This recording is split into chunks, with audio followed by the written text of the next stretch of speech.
Hello everyone and welcome to my bar. My name is Ansel Birch, the Indecisionist, and I will be your dungeon barkeep today. Now, I am no expert mixologist, but like anyone tending cave in a bar, I have an adventurous spirit and a willingness to try anything once. So, since I don't have a menu or a call sheet or anything, what do you say? I've got some gaming dice here, and I would love to just roll those dice and let them decide what's going to go into your cocktail. And I tell you what, I will try it first, and I'll let you know how it is before I ever recommend you drink one. What do you say? Sound like a plan? Great. Let's go ahead and get started. We're gonna get started at the bottom of the dice tree with a D4 to give us our essentials. All right, so that's a 1. Triple sec, that's exciting. Triple sec, delicious stuff. I'm excited to see where this goes. But what are we gonna garnish this drink with? Let's see, we'll roll a D6 here. Bitters, all right. Bitters and triple sec. This is off to a good start. This is something someone might drink on purpose. So what other mixer could we put in there? Let's go ahead and roll a D8 for some more mixers. All right, I got a 5. Ginger beer. I do love me some ginger beer. All right, and what's gonna round out this drink? We gotta roll a D10 to pick a liquor. And that's a 5, so we're gonna go with gin. All right, so gin, triple sec, and ginger beer. This should be interesting. I've got some ideas. I might actually play around with that a little bit and see what else we can add in there. But gin, ginger beer. Okay. That's an interesting combination. But just to prove to you that I might have a chance of getting this right, let's go ahead and roll a D12 to pick a bar term. And these bar terms are a pop quiz for you, for me, and an opportunity for you to learn a new bar term that maybe you haven't used before. So here's a D12 to choose chill. All right, so we're gonna chill our glass. And there are a couple ways to chill a glass. Some modern bar keep just a whole rack of glasses in a cooler, and that allows them to stay chilled. The traditional way, the way that I'm going to do it today, not because it's traditional, but because I don't have a cooler full of glasses, is to go ahead and put some ice in your glass ahead of time, let that chill down and frost the glass before you pour the mix into it, and that is going to temper that glass, prepare it for the beverage.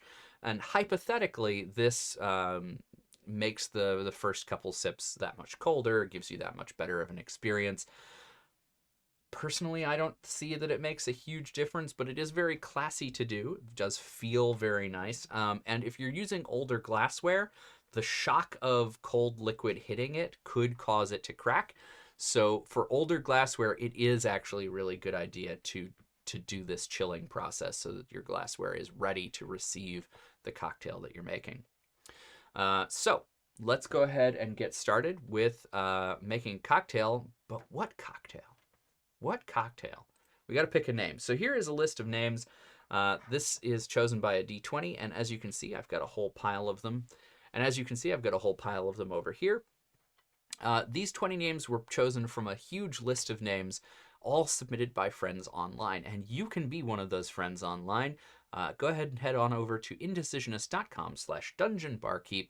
There's a link to a form there that will let you submit any ideas that you've got for a fun RPG-themed name, and they'll all get eventually put up on the list to be chosen by a roll of a D20.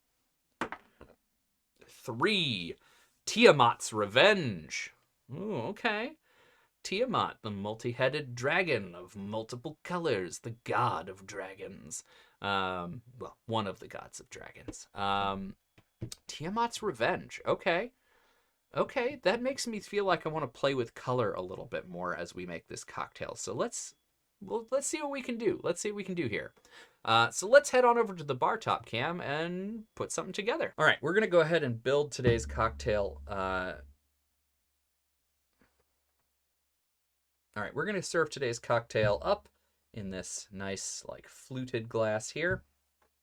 I think this is technically an absinthe glass, although the bubble isn't functional. And we are going to chill today's cocktail. So I'm going to pop some D6s of cold damage into the cocktail glass ahead of time, and then we'll set it aside.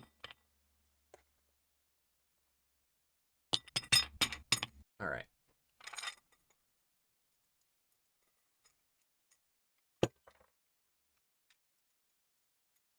Whirl that around a little bit.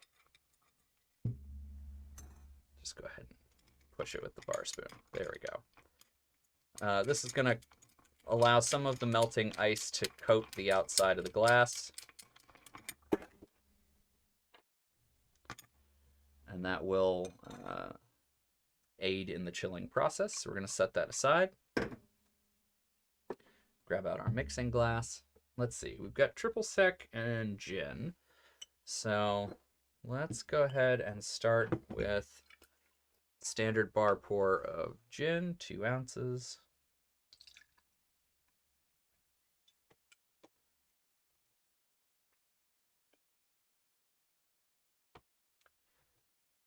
Go into the mixing glass. Oops. You want to put your ice in the glass ahead of time. That's the party foul on me. All right, so this gin is got some good flavor to it. Triple sec is a pretty aggressive citrus liqueur, though, so I don't want to overpower this with, well, no, let's go ahead and do a full 3/4 ounce pour.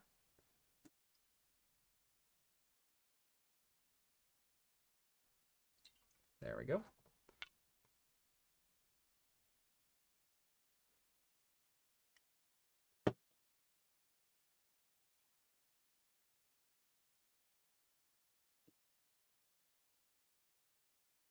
And we'll give it a stir.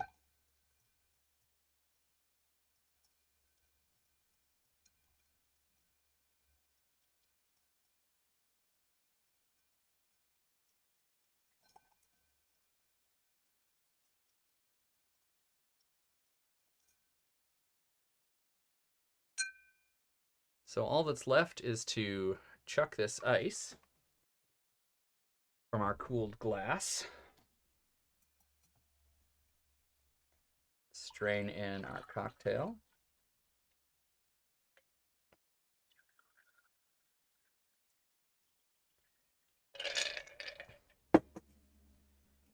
And add our ginger beer.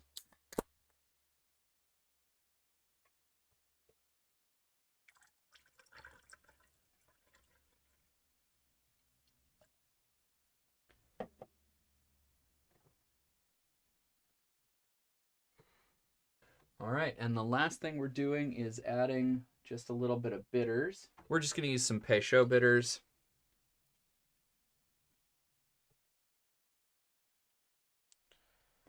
We're just going to let that swirl in the top there. But how does it taste?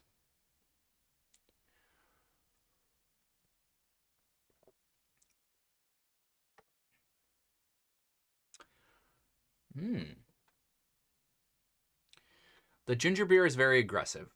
I probably, if I had this to do again, I would probably pull back on the ginger beer and put more of the liquor, more of the gin in there. The triple sec is making enough of an impact, but between the triple sec and the ginger beer, the gin is completely lost, which is too bad because, man, I do love a good gin flavor. The bitters they're adding more on the nose than they are on the palate.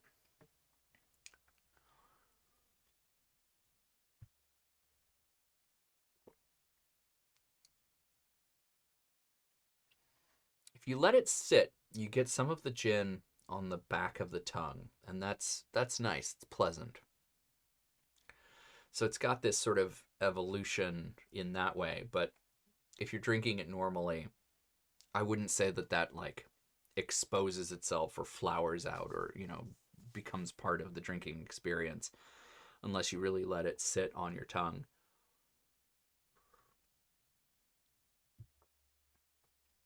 But yeah, it really just is a citrusy ginger beer, which again, not bad. There's a place for it. It's disappointing a little bit, but honestly, you could probably make a mocktail version of this. Just I don't know. I guess just ginger beer and Probably some fresh citrus squeezed into it would be my guess. Triple sec is a little bit alcoholic. Don't quote me on that. What is it? Yeah, it's 15%. So, you know.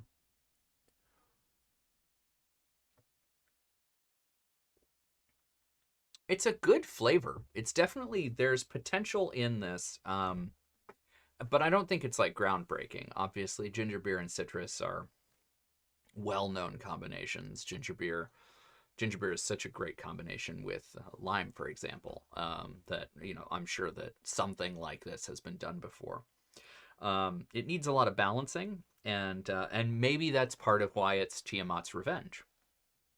Maybe Tiamat's revenge is that, you know, you would think that Tiamat, being a multicolored dragon god, would have, you know, more variety, but when it comes right down to it, all of that variety comes to the same aggressive conclusion of just like kablamo, and everyone is dead very quickly. This is absolutely that. You know, you put a few things in the glass, but you really mostly taste the one thing. And I was going to make like a prism gag, like, okay, you take all the colors together in a prism, and that's, or what white light is all the colors, right? You break them apart using a prism. And it's got sort of a cloudy white thing going on, so you could kind of make that argument if it were more clear. If we hadn't put the ginger beer in there, if it was just triple sec and gin, then you might be able to go somewhere with that. But yeah, ginger beer does have this like cloudy, milky, I don't know, very, very, very, very, very light khaki, I guess, color to it. Um, so yeah, but where would this fit in an adventure? Where would Tiamat's revenge come into an adventure?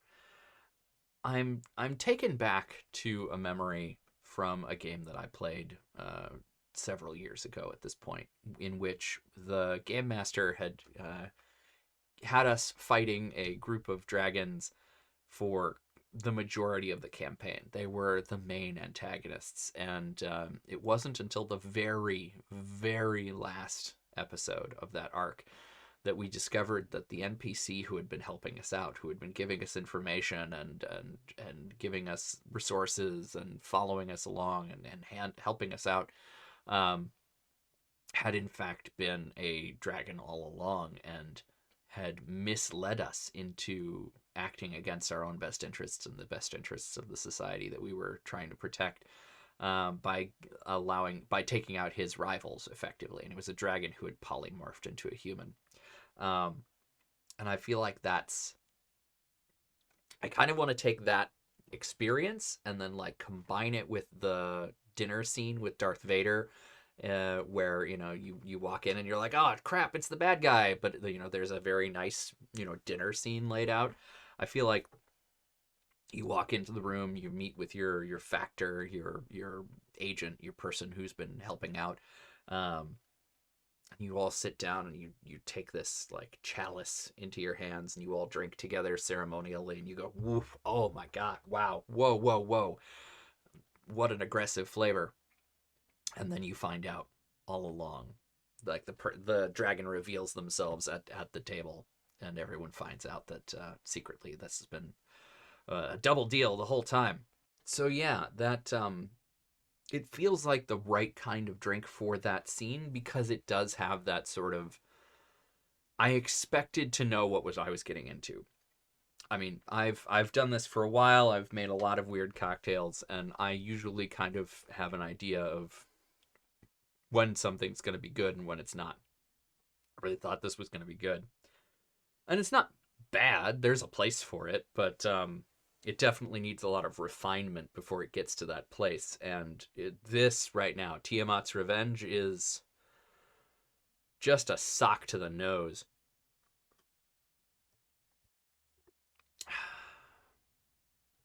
All that being said, friends, what would you do with the Tiamat's Revenge? Where would you put the Tiamat's Revenge in a campaign? Would you play a long con and secretly deceive your players for months and months at a time and then finally reveal that they've actually been acting against their own best interests? Or would you just serve this right before they enter the dungeon where Tiamat is going to be? Or would you have this rain down on them as Tiamat comes from the skies? Or create a whirlpool where this gets in their mouths as they're sucked into a portal across dimensions to where they meet with Tiamat face to face, drenched in sticky, smelly goop, before they are reminded of their place in the cosmos and the smallness of their being. I don't know. All of those sound like good options. So what would you do? How would you fit a cocktail like Tiamat's Revenge into a campaign? Would you try it at home? Let me know in the comments. Like, comment, subscribe, all the things that YouTubers tell you to do. And until next time, friends, drink adventurously.